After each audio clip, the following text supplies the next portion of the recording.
I was really proud of our guys today. They went out there and competed and brought great energy. I think it always starts there, and I thought our effort was pretty consistent for 4 quarters.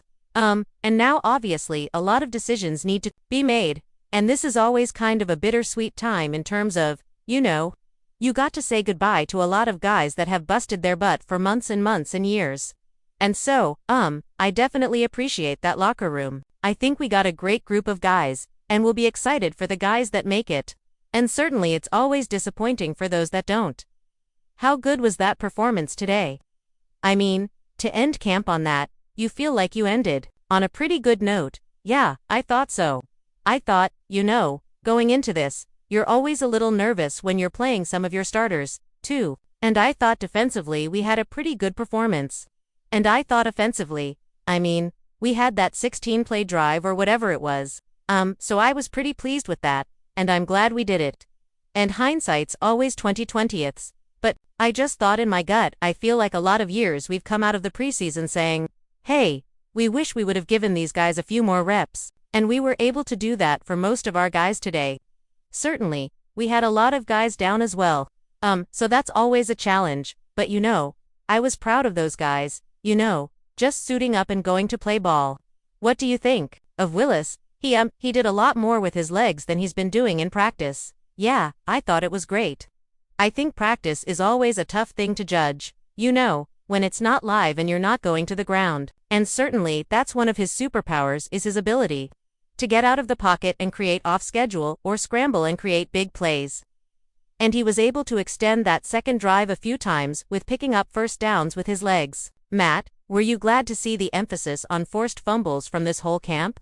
Yeah, that was exciting because it finally happened. So, and there was a couple other opportunities I didn't think we took advantage of. But that is always at the forefront of our guys' mind, and it's drilled into their head. I would say, every day, and we drill it every day out on the practice field. So, for those guys to make it come to fruition is exciting to see. Matt, going back to Malik, when you look at what he did for you last year in the season and then what he did in the off-season and training camp, how good do you feel, even if you don't want to see him again now until the end of the year? Yeah, we got a lot of confidence in Malik. I think he is just scratching the surface of what he can become. Just the dual threat that he is as a quarterback. I think it's problematic for most defenses.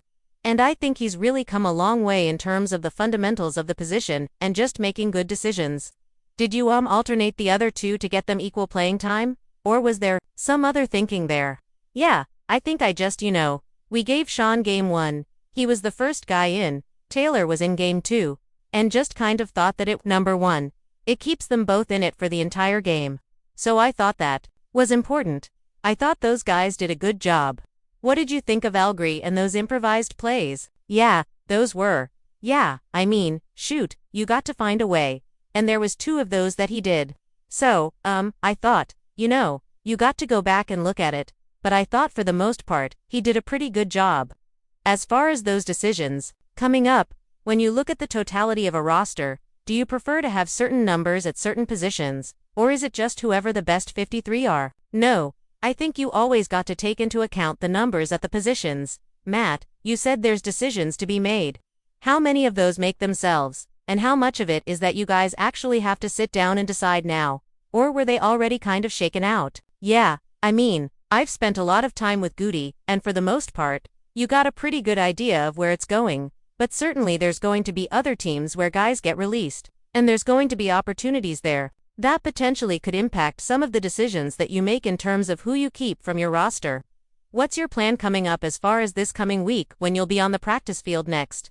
So the plan right now, depending upon how we are health-wise, would be tomorrow we're going to treat kind of like an in-season Monday. So we'll come in, we'll review, we'll have a team meeting, we'll have a workout, and then Monday is in-season Tuesday, and then Tuesday, obviously, that's the cut-down day.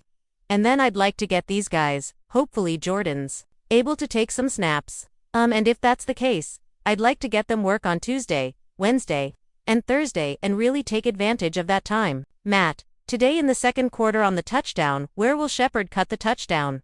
A couple plays before that, down the 11, and you called a timeout. Was that a substitution problem or formation or something like that? It's like 2, 3 plays before the touchdown. No, I was watching the play clock, and it was hitting 0 as I called the timeout. Like, your quarterback's got to be responsible for that, but sometimes you got to bail them out. Hey Matt, you had Kamal Hayden on the practice squad. All last year you had Decimar Alexander on the practice squad. How much development happens with those guys? Those guys both made pretty good chases. Yeah, I thought both those guys really played really well. Kamal was sticky in coverage. He had to have had at least 3 PBUs that I saw. So that was exciting. He's got the talent. It's just the consistency of which you play. So that was exciting to see him in a game environment go out there and do that. And Dez.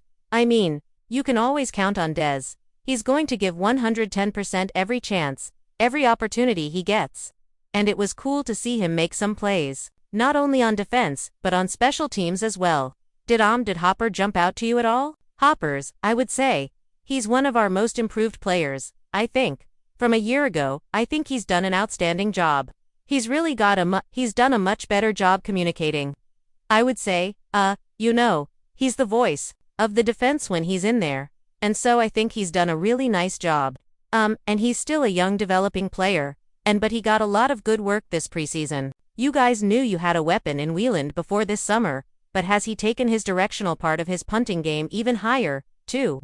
And yeah, I would say it was pretty impressive what he's able to do, and that's definitely a good thing, to have somebody that's capable of flipping the field. As we know, field position plays a large part in determining the outcomes of games. So he is a weapon, but if we're doing it right, you only use him to go out there and hold, and he's a hell of a holder. And, Golden has looked apart from the minute we kind of saw him. But it seems like every day there's something that is impressive. The catch he had today from Malik. Where do you think he's set up to be able to help you guys right away, based on what you saw this summer? Yeah, I think he's done a nice job. I think he can help us in any capacity that we need him to. And, so I think he's a guy that he just works the right way. He comes in with the right mentality, the right attitude, and he just comes to work. Did any of the chippiness in Thursday's practice carry over to today's game? Any added motivation? No, I don't think so. I don't know if you guys felt differently, but I didn't see anything that was. I thought our guys just competed. 2 more, please. Emphasis on playing cleaner. Not that many. But 12 last week against Indianapolis. Yeah, I see you talking to Belton again at halftime before he left the field. Yeah, I was just trying to. He's a young player, and it was 3rd and a mile, and you always want to take those opportunities, those moments that come up for a lot of these guys. You got to play with the game within the game, and so we called a run in that situation. It was, I don't know what it was, 3rd and like 30, it felt like, and he was in a 3-point stance, and I'm like, be in a 2-point stance. No, it's so, make the defense think we're going to pass the ball. And then you try to slip a run in there and get in better field goal position. So, it's just, I think it was one of those teachable moments, and something that he'll be a little bit more aware if we're ever in that situation again. Hopefully, we're not, but odds are at some point we will be. Nobody didn't get a chance to talk to you after the joint practice. What did you make of the scrap at your end of the field there? And what were your thoughts about it? And are you the one who pulled Zach Tom, or did the refs do that? No, the refs really don't have. I wish the league would give the refs the same control that they have, in games. But it's just our rule. If you throw a punch, and listen, he was not the only person at fault. He was the only guy I saw. And then you go back, and you watch it, and you're like, oh, there's a lot of guys that should have got tossed that didn't. And that's just the way it works sometimes.